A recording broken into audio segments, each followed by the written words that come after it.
Line of actual control is one of the most challenging fronts where India and China have indulged in several face-off. There are harsh weather conditions. It's a very difficult terrain. But it's not affected Indian Army's morale, which is deployed in the region to protect the border areas. Deploying modern weapons now, equipments at the LAC to also acclimatize, remember, for the soldiers in a difficult terrain like that. Take a look at this ground report, specifically when the area is engulfed in snow.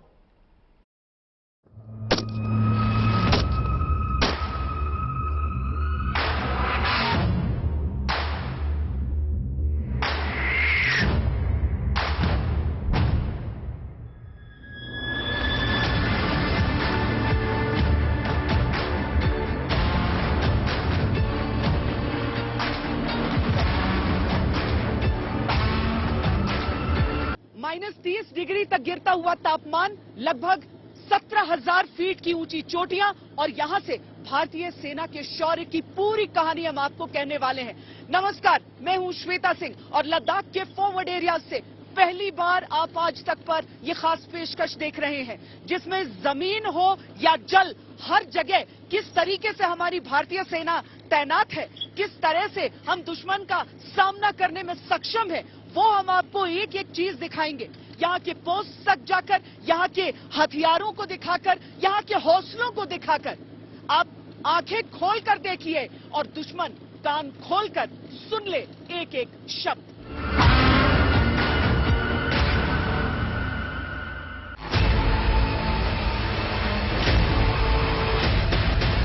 World's most challenging front.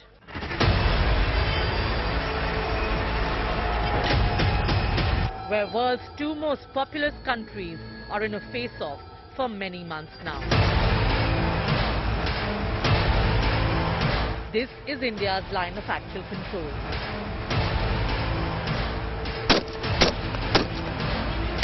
देखिए, हमारा मनोबल तो पहले से ही काफी ऊंचा है। भारत माता की सेवा करने के लिए पहले से ही ऊंचा है और इस क्षेत्र में हम अपने हथियार और इक्विपमेंट्स के ऊपर पूरा भरोसा रखते हैं और साथ ही साथ उसका ट्रेनिंग भी करते हैं, जिससे हमें पूरा भरोसा रहता है और इससे हमारा मनोबल ऊंचा रहता है।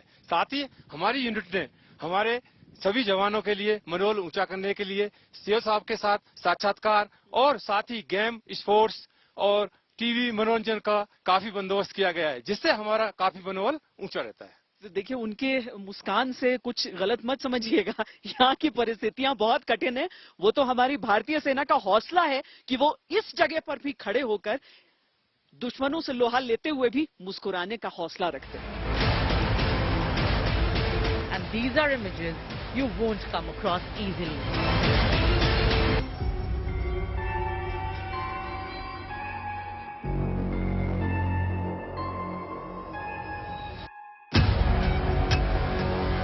A picture of reality that you are unlikely to have seen before.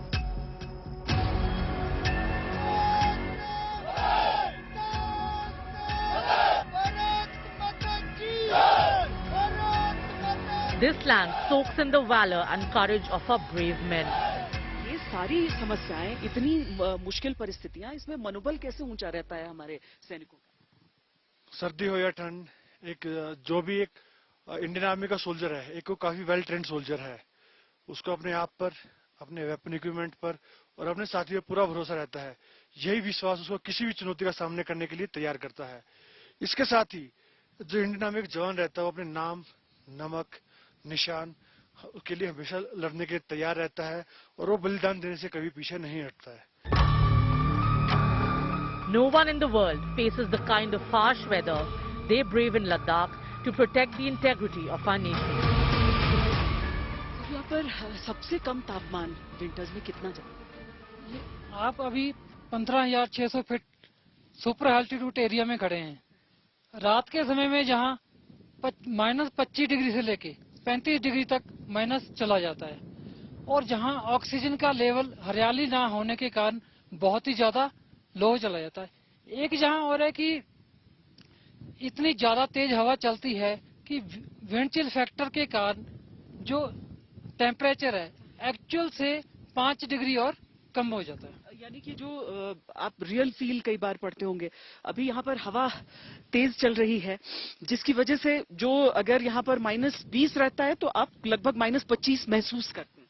Yes, obvious वही है कि अगर एक्चुअल से 5 डिग्री कम हो जाता है। They keep watch on the enemy in the face of unbearable hostile conditions. Ma'am ये जो क्लाइमेटेशन है, तो यहाँ पे क्लाइमेटेशन के लिए 9,000 से 12,000 फीट के ऊपर हम 6 दिन का क्लाइमेटेशन करते हैं और 12 से 15,000 के बीच में प्लस 4 दिन और ऐड कर दिए जाते हैं, जिसके अंदर फर्स्ट 3 स्टेज के अंदर ये किया जाता है। और फर्स्ट स्टेज के अंदर 2 दिन जवान को फुल रेस्ट दी जाती है, अगले 2 दिन 3 किलोमीटर तक वॉकिंग करवाई जाती है और नेक्स्ट 2 दिन 5 किलोमीटर की वॉकिंग करवाई जाती है, जिससे कि वो जवान यहाँ के माहौल के अंदर ढल जाता है और अपने आप को सही तरह से काम कर सकता है। Leh is situated at a height of more than 10,000 feet. Away from Leh, the border areas on an average are at a height of more than 15,000 feet. The higher they go, tougher the challenge and resolve of our soldiers. ज़्यादातर जितने ए vehicle हैं वो रेगिस्तान के इलाकों के लिए बनाए गए थे या प्लेन्स के लिए, बट हमारी कार्यकुशलता से हमने इनको हाई ऑल्टीट्यूड में एम्प्लॉय किया है। No armored vehicle is stationed anywhere in the world at such a height. Every inch of Ladakh testifies to our jawans' valor. The T-90 Bhishma deployed here is the heaviest and the most reliable tank of the Indian Army. Basically, ma'am, there is a medium black tank which has been deployed in last few years in Ladakh, eastern Ladakh sector. And इस tank की जो खास बात ये है कि it can fire a missile which has a range up till 5 kilometers. And इस terrain में, इस environment में, इतने cold condition में, sub-zero temperatures में, this tank performs very well here.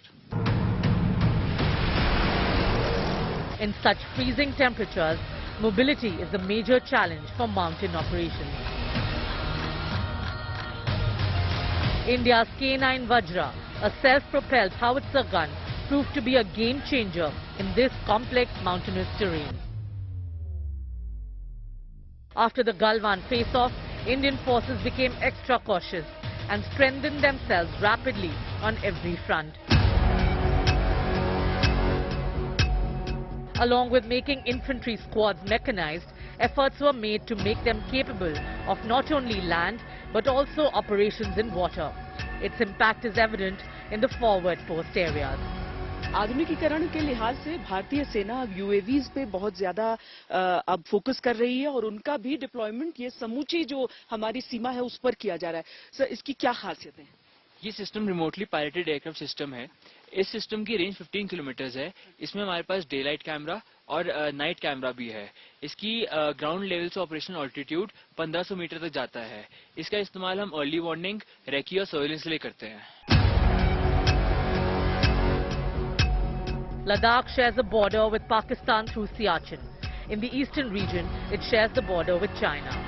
Our heroes are battle ready to take on the two rivals. You see India's military might during the Republic Day parade. The real might is to be seen here at the border. Bureau Report, India Today.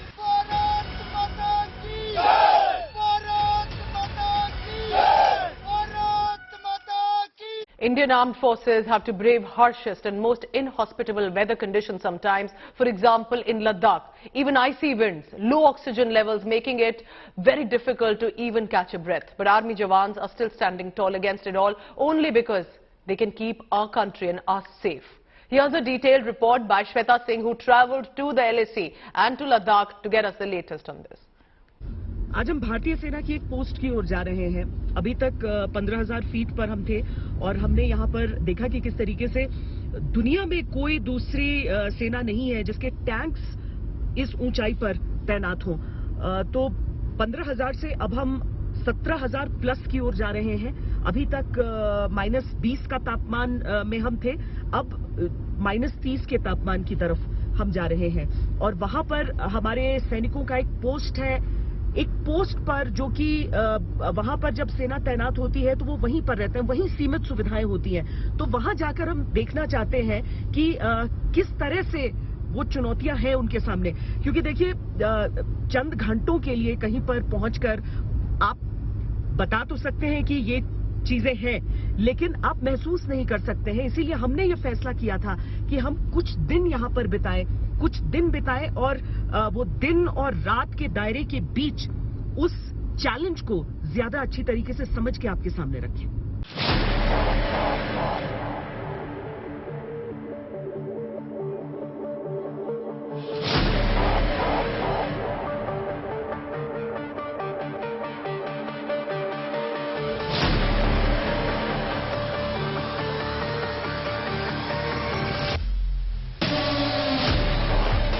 Ladakh की ठंड बाकी इलाकों की ठंड से बिल्कुल अलग होती है। इसे कोल्ड डेजर्ट कहा जाता है, यानी कि एक ठंडा रेगिस्तान, बर्फीला रेगिस्तान भी आप कह सकते हैं। आप हर तरफ रेत ही रेत देखेंगे और जैसा रेगिस्तान में आपको जिस तरह का वेजिटेशन नजर आएगा, जिस तरीके से पौधे आपको नजर आते हैं, वैसे ही आपको इसमें भी नजर आते हैं। और पीछे देखिए जो चोटियां हैं, कुछ हैं जिन पर बर्फ पड़ती है, क्योंकि इतना ड्राई इलाका है कि अगर कम बर्फबारी हुई है तो वो बहुत जल्दी गायब भी हो जाती है। लेकिन वो बर्फीला बवंडर उस बर्फीली चोटी पर उठते हुए भी आप देखिए। इन्हीं इलाकों को, इन्हीं चोटियों को हमारे सैनिकों को गार्ड करना होता है साल के हर एक महीने, हर एक मौसम में, चाहे एक तरफ बर्फीला बवंडर उठ रहा हो या फिर रेतीला तूफान।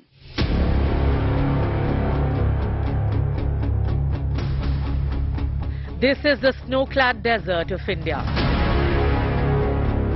This is Ladakh. This is where icy tornadoes peak, where icy winds pierce the bones, where oxygen level falls so low that sometimes you may be left gasping for breath.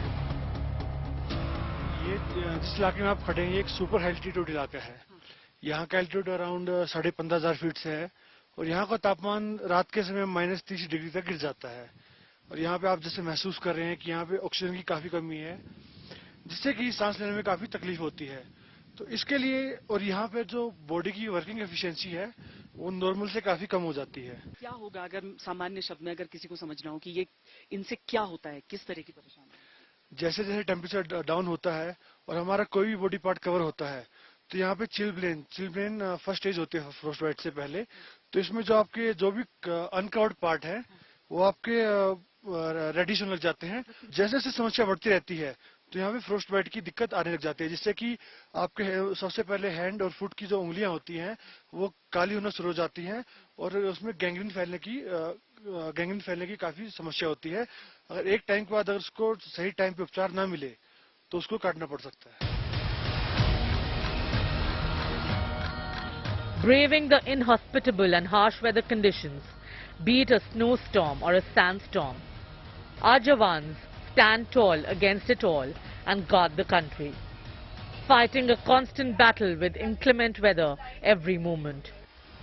The snowfall sometimes is so heavy that the mercury can go down as low as -50 degrees Celsius, bringing life to a standstill.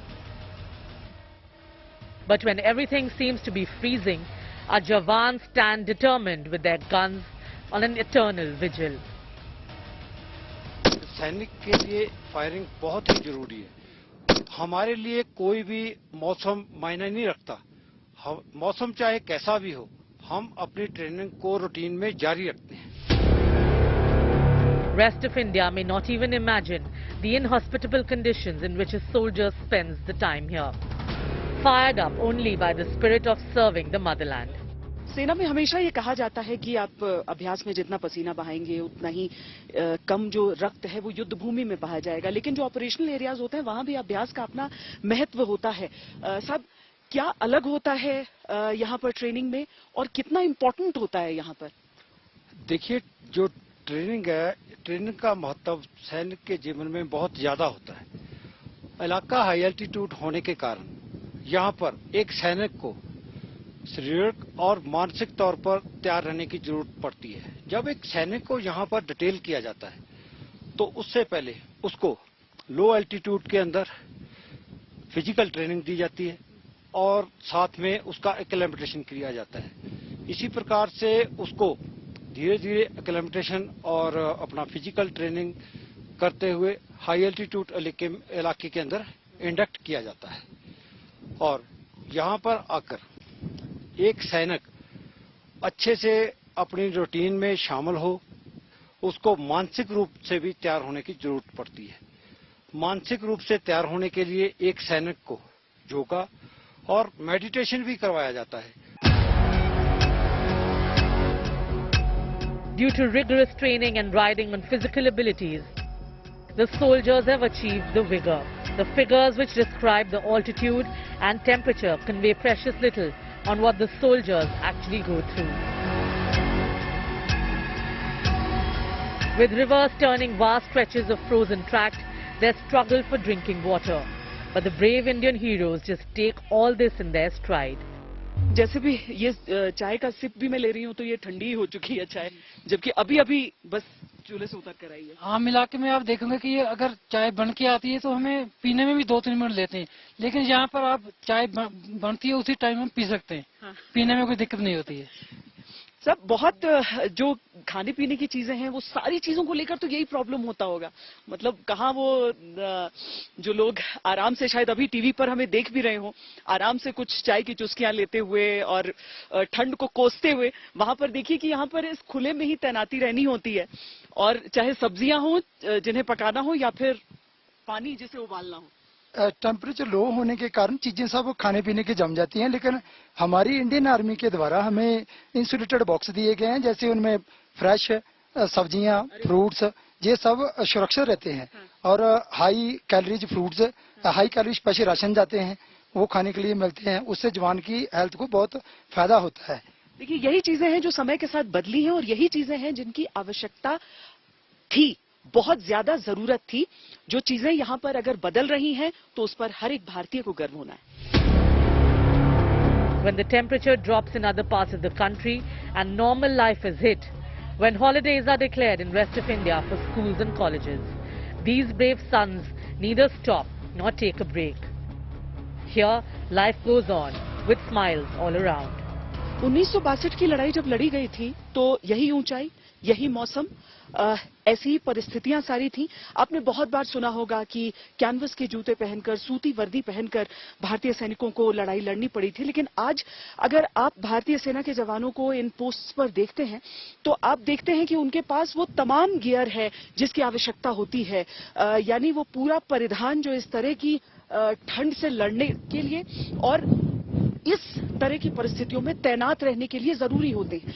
चाहे वो खास वो चश्मे हों जो कि इतनी ऊंचाई पर तेज सूरज की जो रोशनी होती है उससे आंखों को बचाने के लिए हो, या फिर जो भी असलहा हो, हथियार हो, वो सारी चीजों से पूरी तरीके से लैस रहती है भारतीय सेना।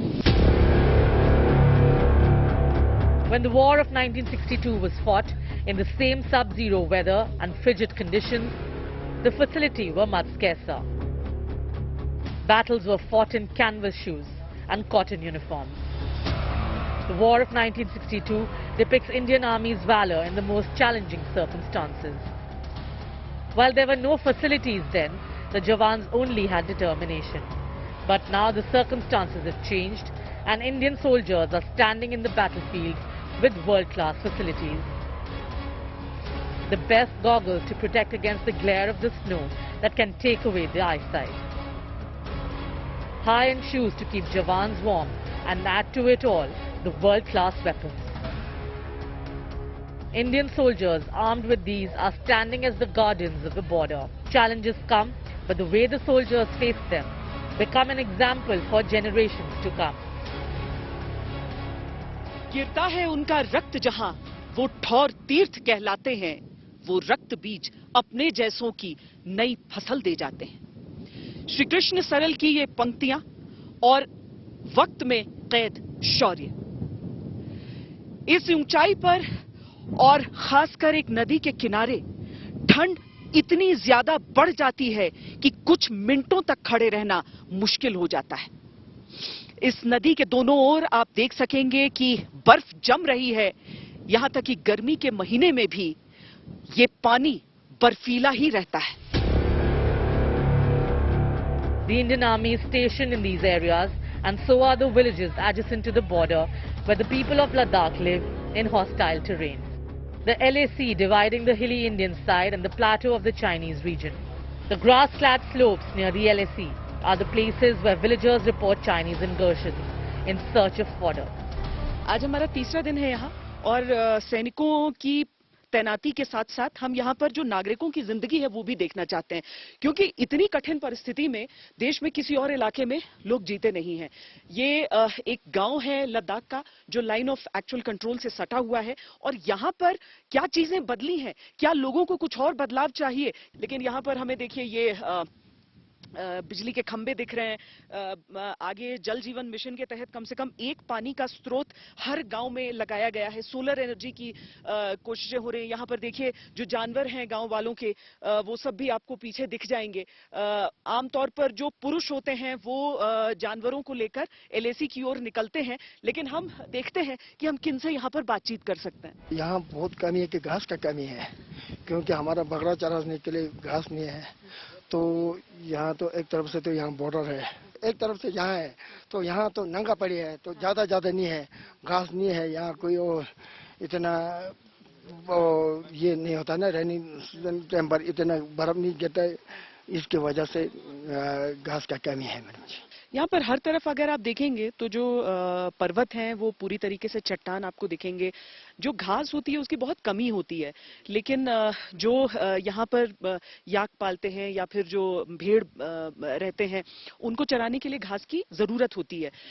कितनी मुश्किल होती है और क्या चीजें अब थोड़ी बेहतर हो रही हैं? जी सर, हमारा नाम थोमर रिंचन है सर। हम अभी बचपन से इधर ही जी रहा हूँ, क्योंकि ये याक और पशुपालन वगैरह पाल के सर। तो हमें को यह सबसे दिक्कत तो यहाँ आजकल घास की ही जरूरी होता है सर। घास तो अभी 2-3 महीने के बाद तो ये तो पूरा खत्म हो जाता है सर। और हवा भी बहुत तेज चलता है, जो टुकड़ा गिर जाता है वो हवा ले जाते हैं सर। तो इसीलिए सबसे ज्यादा तो हमें घास का प्रॉब्लम होता है सर। फिर भी अपना गवर्नमेंट हमको यहाँ फीड वगैरह, दाना वगैरह, घास की हमको जब यहाँ से हम नीचे को रिपोर्ट करेगा तो हमको काफी मदद करता है sir. These border regions at the LAC are at an altitude of 18,000 feet, had been facing scarcity in fodder, electricity and drinking water since ages. But now the situation is changing. The once neglected borders are witnessing growth and development, rise in infrastructure and much better communication facilities, making India's enemies think twice before trying anything adventurous. The LAC, which used to freeze in snow and fall silent for months, is now bustling with vigor, valor and bravery of Indian Army. With Shweta Singh, Bureau Report, India Today. So the harsh weather conditions in Ladakh not only makes it difficult for the soldiers protecting our borders, it's even difficult for the local residents. The temperature dips in -degrees. Access to safe drinking water is difficult. But due to several government schemes in the past few years, there are villages developing a robust arrangement for water specifically. Take a look at this ground report sent in by Shweta Singh.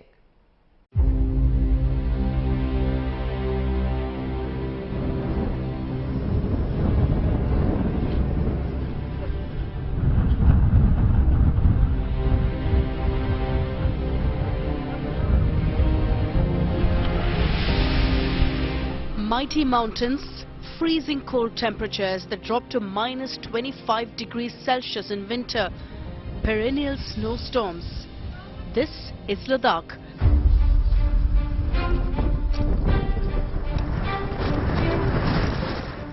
When the temperature drops, the lakes turn into icebergs.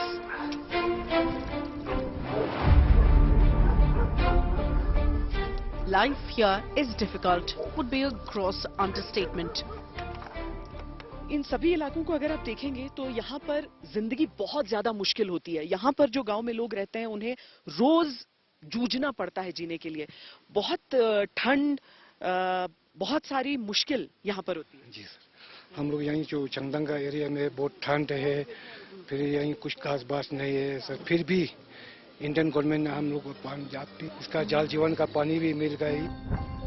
There was a time people here used to melt ice for water for daily use. Now government schemes have brought tap water here. यहाँ पे pipe लगाया है पानी का? Pipe लगाया है madam जी। पानी और ठंडे टाइम पर पूरा जम जाता है, पानी नहीं मिलता है मैडम जी। आजकल तो क्या बोलते हो, पाइप लगा के है ना मैडम जी, ठीक है sir madam ji. Every village now has a robust arrangement for water. At a height of thousands of feet, the sunlight falls directly and is very strong. Once this was a challenge, now it's a boon in the form of solar energy. ये देखिए, ये बाल्टी में जो पानी रह गया वो जमकर ऐसा ठोस हो गया, लेकिन अब यहाँ पर इस पूरी प्रक्रिया को ऐसे समझिए कि ये धूप से आने वाली जो ऊर्जा है उसका संचार इसमें होता है। मैंने पानी इसमें डाला था और ये जो पानी निकल रहा है ये गर्म होकर इसमें से निकल रहा है। देखिए इसमें जो बर्फ के हिस्से भी थे वो भी टूट कर गिर गए हैं अब, क्योंकि ये यहाँ पर देखिए अभी भी यहाँ पर ये बर्फ लगी हुई है, लेकिन ये इस तरीके से, तो ये गांव वालों के लिए एक बहुत बड़ी मदद के तौर पर ये हो जाती है। जैसे यहाँ पर धूप बहुत तेज होती है, दुनिया की छत लद्दाख के पूरे इलाके को कहा ही जाता है, तो धूप बहुत तेज मिलती है यहाँ पर, और ऊर्जा के उस स्रोत को किस तरीके से आप इस्तेमाल कर सकते हैं और गांव की जिंदगी जो है वो थोड़ी बेहतर हो सकती है, उसका एक छोटा सा नमूना है ये। Surviving in these far-flung areas in freezing cold temperatures, these citizens make the idea of India real. यहाँ पर अब आप देखिए कि लद्दाख में कोई सोच भी नहीं सकता था कि ठंड के इस समय में पानी आ सकता है। यहाँ पर सोलर पैनल अटैच्ड, जमीन से यानी अंडरग्राउंड जो पानी है उसे बाहर निकालकर इस तरीके से, क्योंकि जो पाइपलाइंस होती है ना यहाँ पर, वो बर्फ और माइनस में लगातार तापमान के कारण फट जाती हैं, उससे पानी आ ही नहीं सकता है। लेकिन ये जो गांव में एक स्रोत हो जाता है कि ये पानी का एक स्रोत है कि आप इसे ऑन कर देते हैं, एक स्विच लगा है यहाँ पर, और उसके बाद इस तरीके से पानी जो कि गांव वालों के काम आता है, जो आम दिनचर्या की चीजें होती हैं। वरना तो यहाँ पर कल्पना से ही परे है कि आप कोई नल खोलकर वहां से पानी निकाल सकते हैं, यहाँ से आप पानी ले लेकर अपने इस्तेमाल के लिए जाते हैं। और इसी तरीके से हर गांव में इस तरह की व्यवस्था है, आसपास जितने भी लोग हैं वो सब उससे उस जल को अपना जीवन चलाने के लिए इस्तेमाल करते हैं। With cameramen Yogendra Singh and Abhimanyu Sharma, Shweta Singh for India Today. So this special telecast by Shweta Singh is ground report to help us understand how difficult it is to live and serve in Ladakh and the line of actual control.